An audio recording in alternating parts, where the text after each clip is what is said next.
Mas, ini dari 7 klaster ini kan mungkin saya yang up to date nih. Ya. Ini hari ini Abu Bakar Bashir bebas. Ya. Apakah tadi berkaitan dengan pola UGI tadi, akan terjadi itu kan di 2021 atau memang setelah Abu Bakar Bashir bebas ini cenderung memang simpatisan atau partisannya udah stop atau gimana? Ada.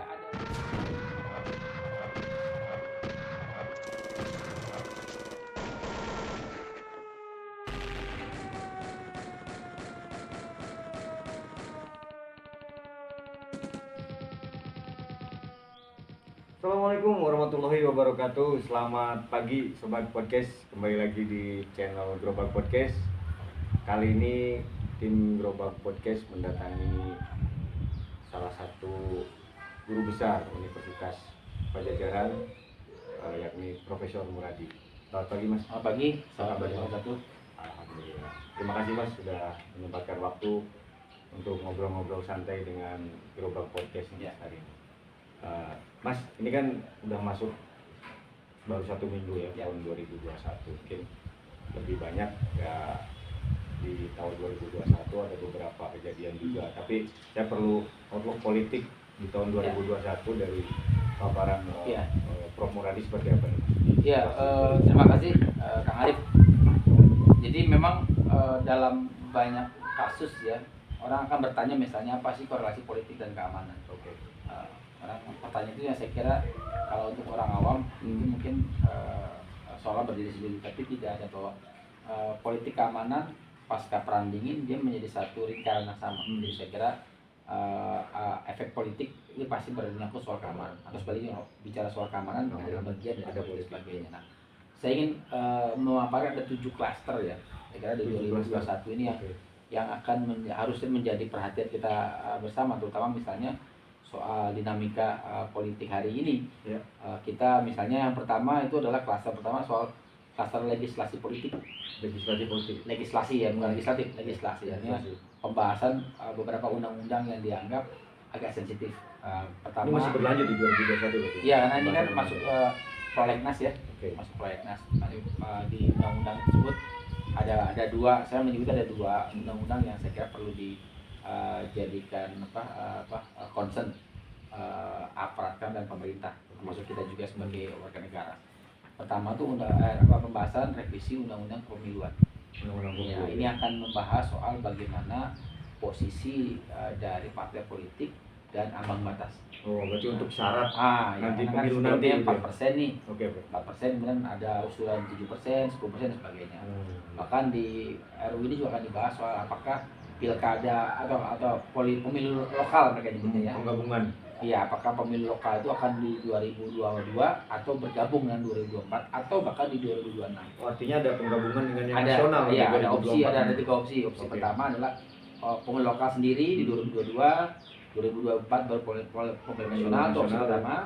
Opsi yang kedua penggabungan bersama-sama politik pemilu lokal, pemilu nasional dalam 1 tahun habis ya. Atau yang kedua adalah pemilu nasional tetap di 2024, pemilu lokal di 2026. Nah, ini saya kira juga menjadi hasilnya 2 isu soal ambang batas parlemen, yang kedua juga dari isu soal skenario pemilu lokal maupun nasional. Itu undang pertama. Yang kedua yang akan dibahas juga RUU BPIP. Nah, ini kan sempat tertunda karena sempat isu ramai kemarin, sempat ada isu soal pemerasan dari Pancasila, terisi aja Pancasila. Nah, ini agak berbeda. RUU BPIP ini lebih akan bahas soal bagaimana BPIP itu menjadi organisasi atau badan yang bisa mendelivery penguatan ideologi negara, dalam Pancasila dan sebagainya. Nah, ini yang saya kira akan ada 2 isu ini akan. Nah, yang isu yang lain nanti akan muncul misalnya soal pembahasan revisi BUMN, RUPN, kemudian juga kejaksaan dan sebagainya. Saya kira ini satu klaster pertama. Nah, yang klaster kedua yang saya kira juga perlu dijadikan perhatian adalah soal kebebasan sipil. Nah, kebebasan sipil ini banyak dari kita kemudian merefer 2 hal. Hal pertama itu menyangkut soal pembubaran FPI kemarin. Ya, kemudian pembatasan dengan bentuk maklumat dan segala macam yang dianggap itu mengurangi kebebasan sipil. Yang kedua ini menyangkut soal indeks demokrasi kita yang kemudian tahun 2020 kemarin turun.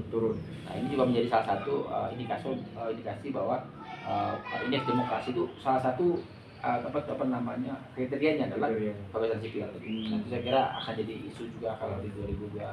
Tapi masih terus betul. Makanya apakah kita pemerintah atau pemerintah negara akan cukup bisa bijak mengelola ini atau tidak, nanti kita lihat dalam waktu setahun ke depan. Yang ketiga, ini yang juga agak serius adalah soal kejahatan siber dan digitalisasi, yang saya kira ini instrumen undang-undang belum ada.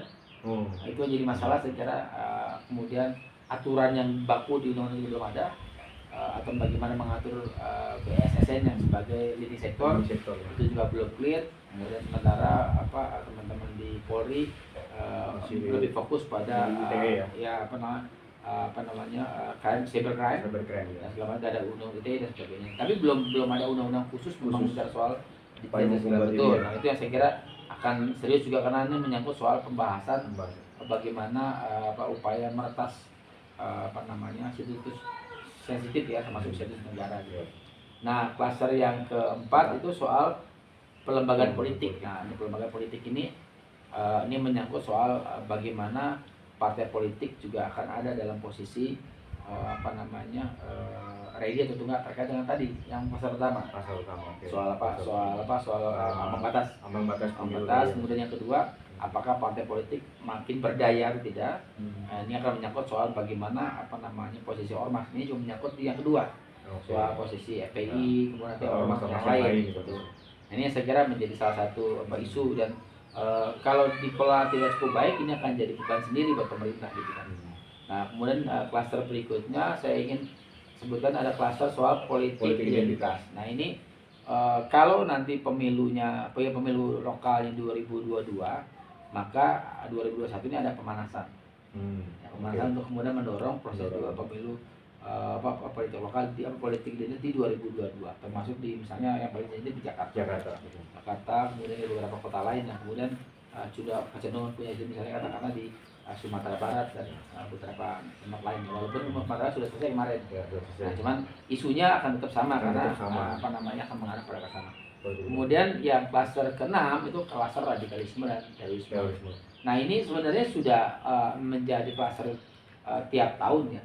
Karena akan tetap ada kegiatan, ada kejahatan dan segala macam. Nah, tinggal pemerintah dalam ini Densus 88 bisa mengelola itu kita, karena ada fenomena baru, misalnya ada New GI. New GI itu adalah generasi ketiga dari GI.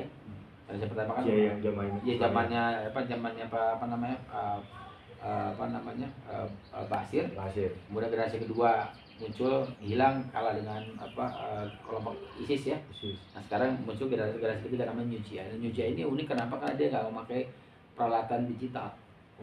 Jadi dia lebih banyak ketemu dan model-model kembali ke pola lama. Nah, ini dalam manual berarti ya. Betul, dan dalam teori keamanan yang cenderung digitalized itu akan kemudian kita akan kembali ke pola yang zaman dulu. Makanya ini akan agak lebih susah diidentifikasi, walaupun untuk konteks radikalisme kan kita bisa petakan di awal ya, bisa di sekolahan, di kampus dan sebagainya. Termasuk kemarin isu soal ada mantan ketua HTI di salah satu kampus di Bandung kan begitu seperti itu.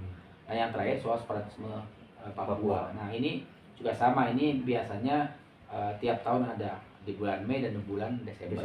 Nah, dua ini saya kira harus dipertimbangkan dulu, karena kalau tidak akan kejadian di 2019 kemarin, di mana kemudian terjadi misalnya gerakan yang masif ya, yang kemudian membuat kita sedikit banyak agak keteteran, walaupun kemudian dalam waktu singkat itu bisa dikendalikan. Artinya deklarasi-deklarasi yang kemarin dilakukan di Papua itu masih terus terjadi. Akan terus, karena ini kan belum beres, karena kita belum mendapatkan skema penyelesaiannya. Karena OPM kan dia tidak dalam posisi yang siap untuk bernegosiasi. Berbeda kasus di Aceh kan. Ini kan dia nggak siap untuk bernegosiasi, dan saya kira pemerintah juga harusnya lebih tegas, karena kalau melihat dari peta mereka kan nggak terlalu banyak ya. tapi kan memang mengganggu kan. Ya. Saya kira perlu pertimbangan betul seperti itu. Itu ya. Mas, ini dari 7 klaster ini kan mungkin saya yang up to date nih. Ya. Ini hari ini Abu Bakar Bashir bebas. Ya.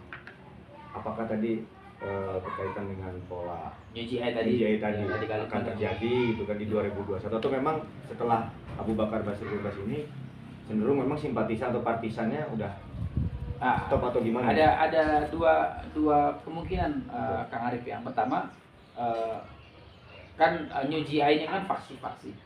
Jadi dia tidak dalam posisi yang yang kuat gitu. Jadi ada beberapa faksi-faksi yang memang berdekatan. Nah, mereka ingin menjadikan Abu Bakar Bashir sebagai simbol pemersatu. Nah, kalau itu yang dilakukan, maka itu akan kerja keras buat kita. Nah, cuman kemungkinan yang kedua adalah Bashir kan sudah sepuh. Betul. Sudah bahkan responnya sudah 3 tahun ya, 43 beliau ini. Sudah nggak responnya nggak cepat, dan kemudian juga saya kira keluarga dari Abu Bakar Bashir itu ingin bapaknya hidup tenang ya. Setelah keluar. Saya kira dua kemungkinan ini masih terjadi, dan akan ada upaya untuk mendorong pertama tadi. Karena kalau enggak UGI ini akan jadi berserakan, jadi nggak ada pemersatu. Nah, saya kira kalaupun kemudian nanti Ustadz Bashir dijadikan itu, maka yang jadi masalah adalah nanti ya dia akan terganggu terus hidupnya ya. Jadi karena dia akan diganggu oleh kelompok-kelompok faksi-faksi di UGI tadi, kemudian oleh teman-teman aparat. Saya kira ini resiko aja kalau milih. Kalau saya jadi anaknya Pak Bashir ya, saya akan meminta ayah saya untuk fokus untuk keluarga. Ini dia fokus ke beribadah, fokus dengan anak dan istri dan sebagainya. Kalau yang UGI ini Mas, ada kaitan langsung yang mungkin mereka pernah ya belajar di Ustaz Abu Bakar Bashir. Ada beberapa yang alumni Nguruki ya. Ada beberapa alumni yang kemudian yang kalau langsung dibina sih enggak ya. Tapi kan mereka ada murid-murid dari kaitannya Bakar Bashir belajar di sana ya. Dan kemudian membangun itu. Dan memang ini kan unik karena dia karakternya agak berbeda sekali dengan kelompok misalnya yang berbaiat ke ISIS ya. Ini agak beda, jadi saya kira New GI ini lebih dekat ke N11, dekat dengan DID dan sebagainya. Jadi ada rangkaian. Nah, makanya kalau kayak JAT, JAD itu kan anak-anak muda yang memang agak terputus dari jejaring, walaupun ada kaitannya. Nah, tinggal memang saya kira pemerintah atau dalam ini Densus 88 atau BNPT punya opsi untuk memproses itu. Apakah melokalisir Ustadz Bashir untuk tetap di keluarga, sebagaimana mungkin harapan keluarga, saya kira seperti keluarga saat ini. Ya, atau kemudian membiarkan dia sebagai simbol tadi. Kalau itu simbol, memang ada dua kemungkinan Mas Kang Arif. Pertama, pemerintah Pak aparat keamanan lebih mudah membaca peta itu karena mereka akan datang gitu kan. Betul. Yang kedua, kalau ini kemudian, tapi kalau kemudian ini tidak bekerja dengan baik, maka posisinya itu akan jadi bumerang buat kita, buat negara ya? Karena kalau tidak terdata, terpetakan dengan baik, dia akan jadi bola liar. Apalagi misalnya pasca Bashir misalnya nggak ada itu ya, kita nggak tahu kapan, tapi kan udah sepuh, maka kemudian dia akan sangat liar karena dia tidak lagi bisa dikendalikan oleh Ustadz Bakar Bashir. Artinya simbolnya sudah nggak ada. Karena bisa kemana-mana gitu. Lebih baik yang harus diwaspadai. Betul, lebih baik ya, dorong misalnya keluarga untuk kemudian memproteksi Pak Bashir, untuk fokus ke keluarga, dorong beribadah karena sudah sepuh dan responnya sudah tidak terlalu baik ya. Nah ini Mas, kalau yang legislasi politik di tahun 2021 ini tadi Mas bilang ada soal ambang batas syarat pemilu. Ini pasti bakal panas. Bakal, betul. Saya prediksi dan efek kampanye pasti sangat tinggi. Kaitannya dengan mungkin per hari ini isu pergantian Pak Kapolri juga kan masih bergulir Mas. Artinya Kapolri ke depan juga menentukan Mas untuk situasi keamanan pada saat pembahasan itu. Seperti apa Mas analisanya? Ya kalau Kapolri ya harus kembali ke kitoh ya. Kitoh awal bahwa Kapolri itu adalah dia punya dua pisau politik dan pisau profesional. Pisau politik karena dia dipilih oleh presiden. Itu mau dia politik itu mau tidak mau.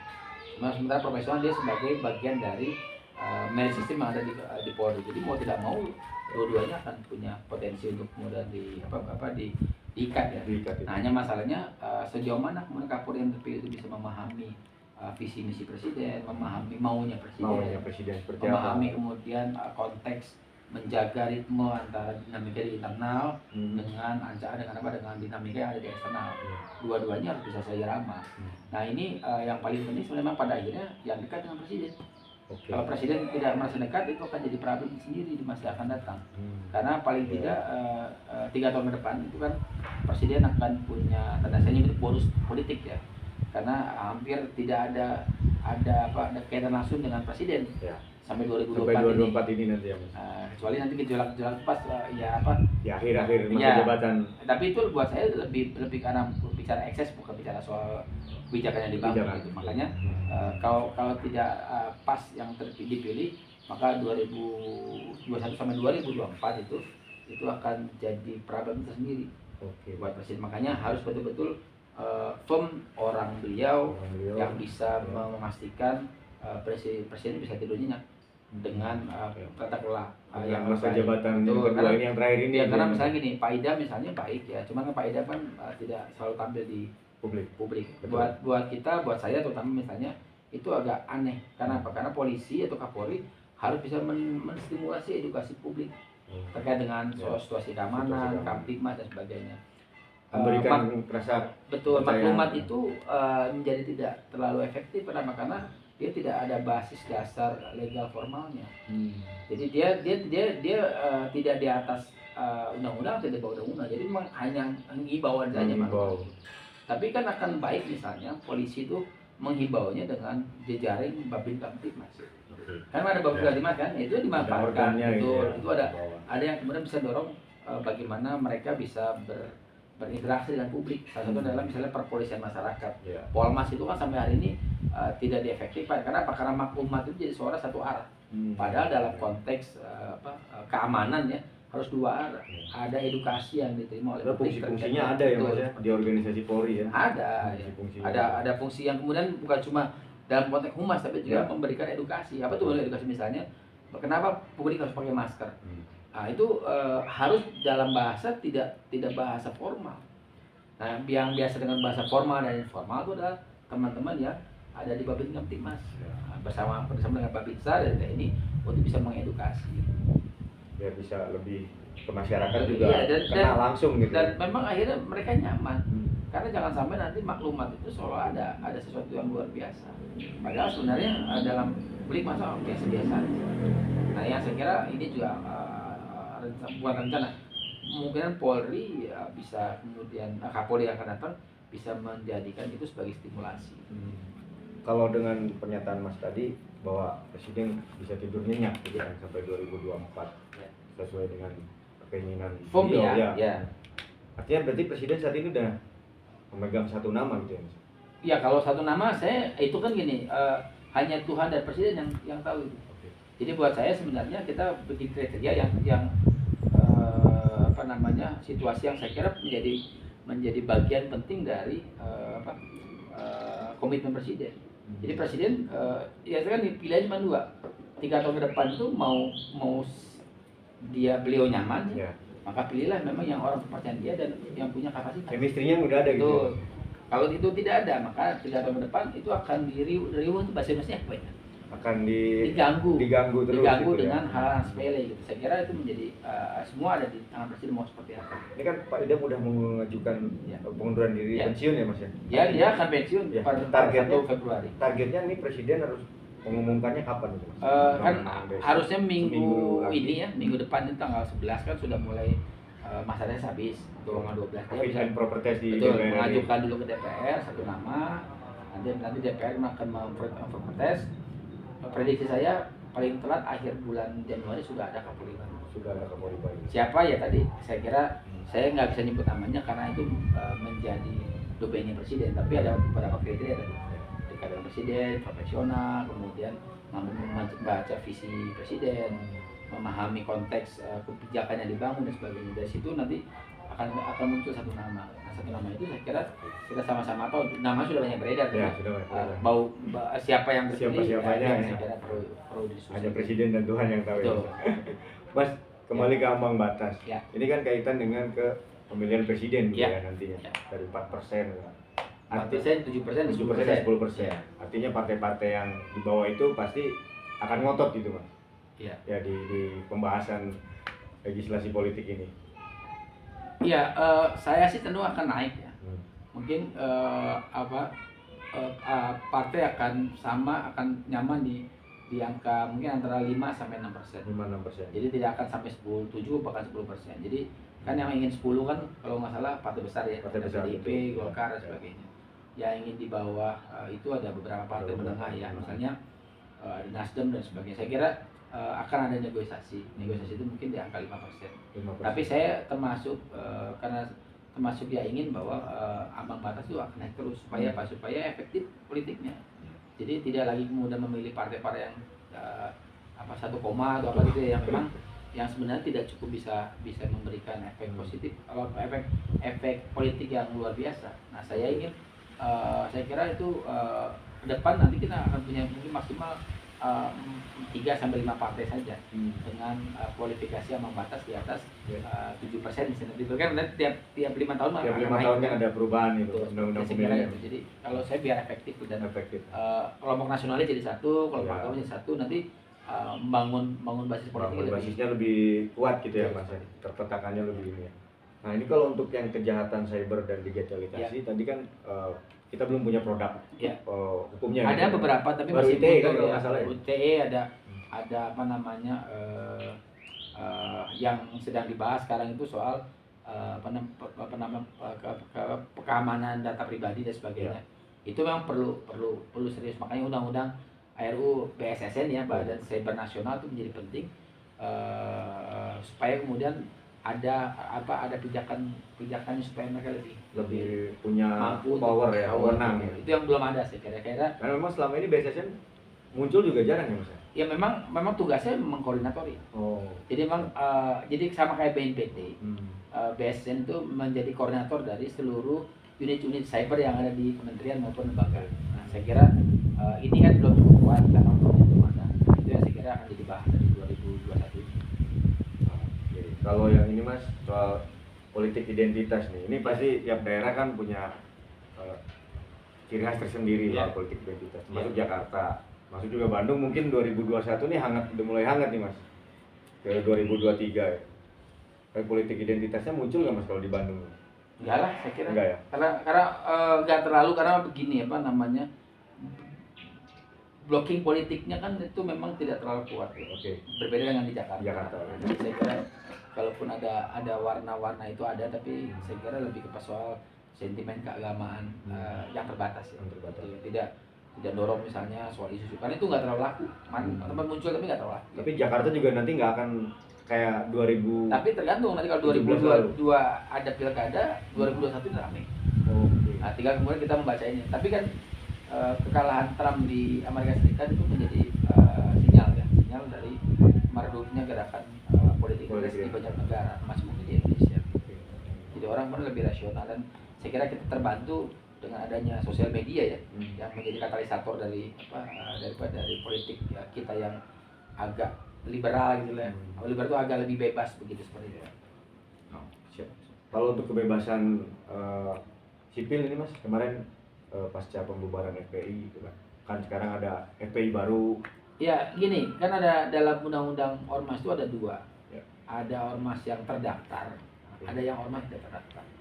Pilihan ormas tidak terdaftar kan tidak ada masalah. Dulu kita misalnya bikin front aksi apa kan tidak ada masalah. Tapi begitu kemudian dia lebih lanjut beraktivitas, maka dia akan butuh prasyarat administrasi. Nah, dalam hukum administrasi, saya bukan hukum tapi saya ingin mengutip itu. Hukum administrasi, katakanlah misalnya dia buat kegiatan. Kemudian tanda kutip pengajuan anggaran segala macam, misalnya bantuan sponsorship dan segala macam, nah akan ditanya soal legalitas. Itu yang saya kira akan jadi masalah kalau kemudian FPI memaksakan kehendak. Saya kira kalau ingin fight ya di pengadilan saja terkait keputusan yang kemarin itu. Jadi kalau bikin baru itu nggak menyelesaikan masalah. Kenapa? Karena dia akan ikut aturan yang ada, sama aja. Artinya dari nol lagi ya. Dari nol lagi. Mendingan mereka mengajukan banding atau mengajukan pra peradilan atau apa istilahnya, ke terhadap keputusan tersebut, dan kemudian mereka berargumentasi di situ. Dari situ nanti kan kelihatan sejauh mana kemudian FPI itu bisa fight. Atau yang terakhir, kalau dia ngapain bikin ormas lagi, jadi bikin partai politik. Itu juga ujian buat FPI dan juga HRS. Jadi opsi-opsi itu saya kira menarik buat FPI. Tapi jangan jadi pemilih keputusan yang banci itu nggak jelas kelaminnya. Jadi mendingan sudah mau jadi ormas yang garang, ya fight pengadilan, atau kemudian sudah jadi partai politik. Karena pada gini, apapun yang oleh FPI itu akan menguntungkan elit politik yang lain. Ketimbang memberikan feeding ke partai politik yang lain, mendingan bikin partai politik sendiri. Di mana FPI bisa kemudian mendorong HRS sebagai calon presiden, gubernur, wali kota dan sebagainya. Jadi langsung diaktualisasikan gitu ya Mas ya. Mas, kalau untuk 2021 dari 7 klaster yang yang dipaparkan oleh Mas, ini masih ada nggak sih gejolak penolakan kayak kemarin aksi-aksi demo di 2021? Tadi kan saya bilang kalau misalnya soal kebebasan sipil itu misalnya FPI rame ya, akan ada eskalasi, ya saya kira itu akan muncul, terutama dari teman-teman koalisi masyarakat sipil ya. Ada beberapa yang kontra, imparsial, LBH dan sebagainya. Tapi kan ini kan isunya tidak terlalu apa namanya ke bawah ya, dan juga elitis ya, pas menengah atas begitu. Tapi itu kan tetap ada. Saya kira kita makanya butuh stimulasi politik yang baik ya dari pemerintah supaya hal yang remeh-temeh tadi tidak terlalu muncul. Artinya apa? Ya penanganan terhadap FPI itu harus bisa mencerminkan watak demokratiknya, bukan watak otoriternya. Apa itu watak demokratik? Ya pendekatannya tadi ya, dibubarkan atau tidak terdaftar, kemudian mempersilahkan FPI buat pengajuan. Misalnya, kan ada dimungkinkan di undang-undang ormas kan, bahwa kalau mereka tidak suka ya mereka pengajuan dan sebagainya. Nah, tinggal bagaimana siapa FPI ini bisa merespon. Jadi jangan kemudian pendekatan watak karakter demokratiknya hilang ketika kemudian menghanguskan masalah. Karena begini, FPI itu kan satu sisi berselancar di isu-isu politik identitas ya, tapi sisi lain kemudian dia mengambil nilai demokratik dengan misalnya soal kebebasan sipil dan sebagainya. Tetap mereka menjunjung itu ya. Nah, terakhir mungkin Mas, dari 7 klaster ini di 2021 kan kita masih dalam masa pandemi, artinya pasti masih berkaitan ya kebijakan politik dari pemerintah pusat ke bawah di situasi di tengah pandemi ini, apalagi vaksin tengah berjalan. Dampaknya apa nih Mas? Kalau saya kira kalau untuk vaksin ya kita tunggu saja, kan itu kan sudah ada vaksinnya. Karena upaya penyelesaian COVID itu bukan dengan kebijakan populis malah jadi ramai nanti. Betul. Jadi lebih banyak memang ada opsi bagaimana mempercepat misalnya delivery vaksin dari target misalnya 150 juta menjadi 250 juta keseluruhan. Karena harusnya vaksin itu 2 kali lipat dari jumlah warga negara. Katakanlah misalnya di Indonesia butuh 250 juta gitu, maka minimal kita siapkan 200 jutaan, dua kali lipat, mungkin 400 sampai 500. Itu yang dilakukan oleh banyak negara begitu. Tapi kan ini kan bicara soal keuangan kemampuan negara. Jadi memang akan lihat sebenarnya sejauh mana itu bisa terdelivery. Ada beberapa opsi, misalnya opsi untuk kelas-kelas penengah model kayak kita gini ya belilah. Jadi nggak harus menunggu gratis gitu ya. Jadi yang gratis kan bisa dipetakan, misalnya miskin itu di bawah miskin misalnya di bawah 6 juta gaji itu ada misalkan 80 juta itu yang difokuskan. Jadi pesan 150 juta gitu vaksin untuk kemudian menutupi itu. Selebihnya ya kayak kita ini ya beli. Sama seperti dulu tes rapid ya. Yang rapid kan mahal banget dulu. Lama-lama karena dia kan bertahap turun ya. Jadi buat saya sebenarnya selama vaksin itu ada, orang-orang tuh mau beli. Nah, jadi mereka akan lebih sama seperti kalau kita bicara soal rapid ya. Rapid, swab test dan sebagainya. Karena buat kebutuhan mereka, jadi pasti mereka akan datang. Nah, tinggal kesiapan dari rumah sakit dan sebagainya. Jadi kalau untuk itu kalau untuk